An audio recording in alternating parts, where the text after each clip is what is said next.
Olá, eu volto a falar hoje sobre a eleição presidencial no Peru, ou mais precisamente agora, sobre a proclamação do resultado, que você deve ter acompanhado ontem, segunda-feira, 19 de julho de 2021, quando o Jurado Nacional das Eleições daquele país proclamou oficialmente a José Pedro Castillo Terrones como o próximo presidente daquele país, nosso país vizinho. Pois bem, o que eu poderia apresentar agora de diferente do meu último comentário, que foi pouco tempo depois do segundo turno, né? 46 dias atrás do momento que eu gravo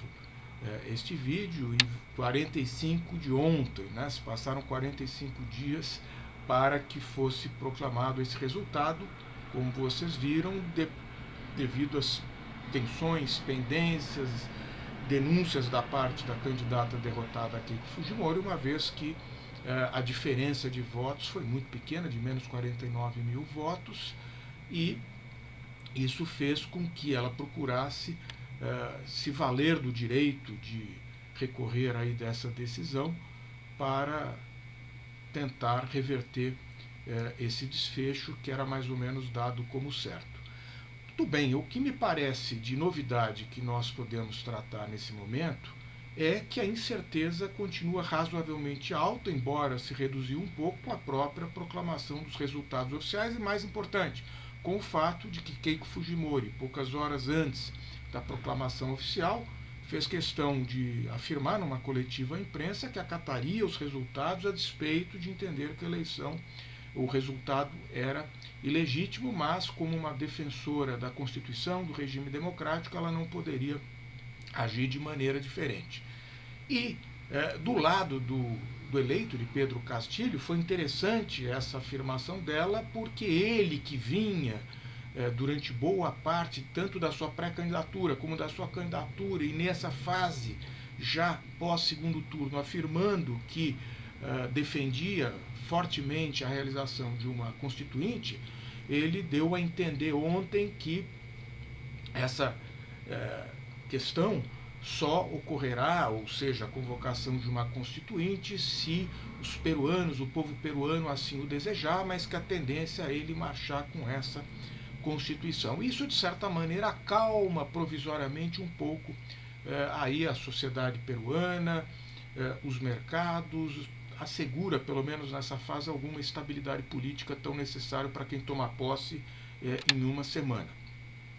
Mas aí uma incógnita, né? No momento que eu estou fazendo esse comentário, a gente verifica que não existe ainda um gabinete montado. Isso deverá ser feito ou apresentado ao público, segundo o presidente eleito, nas próximas horas. Mas isso não deixa de ser algo muito preocupante, porque todos aqueles nomes que o cercam mais próximos são figuras que, igualmente como ele, carecem, na sua maioria, de experiência política, experiência congressual, quando muito aquele que poderá ser o seu primeiro-ministro, Jorge Narraz, tem uma diminuta experiência congressual, foi uma figura aí de perfil muito discreto, de pouco protagonismo e considerado uma pessoa tão mais à esquerda que o próprio presidente eleito, o que dificultaria muito sua relação com o Congresso já muito fragmentado, do ponto de vista político-partidário, mas, por outro lado, com algumas afinidades do ponto de vista de valores maiores que defende, que não se coadunam exatamente com essa visão de mundo mais à esquerda. Portanto, temos que estar atentos àquele que será, ou aquela que será, o primeiro-ministro,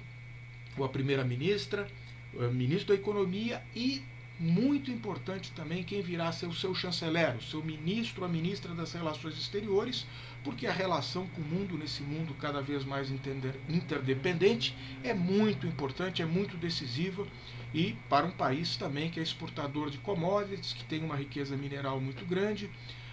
e precisamos então saber, a depender de quem vier a ser, se isso significará uma aproximação maior, seja dos países da América do Sul, como também do mundo de maneira geral, passando pela comunidade dos países do Pacífico, haja vista a localização do Peru no Oceano Pacífico, ou também com o Hemisfério Norte, com os Estados Unidos, ou estará mais voltado para os países com os quais tem afinidade ideológica. Né? Isso fará muita diferença no futuro do Peru no próximo momento. Voltando para a candidata derrotada, Keiko Fujimori, ela, se não houvesse essa outra incerteza, que é a pendência que ela tem na justiça, e que fará com que já na próxima semana ela tenha aí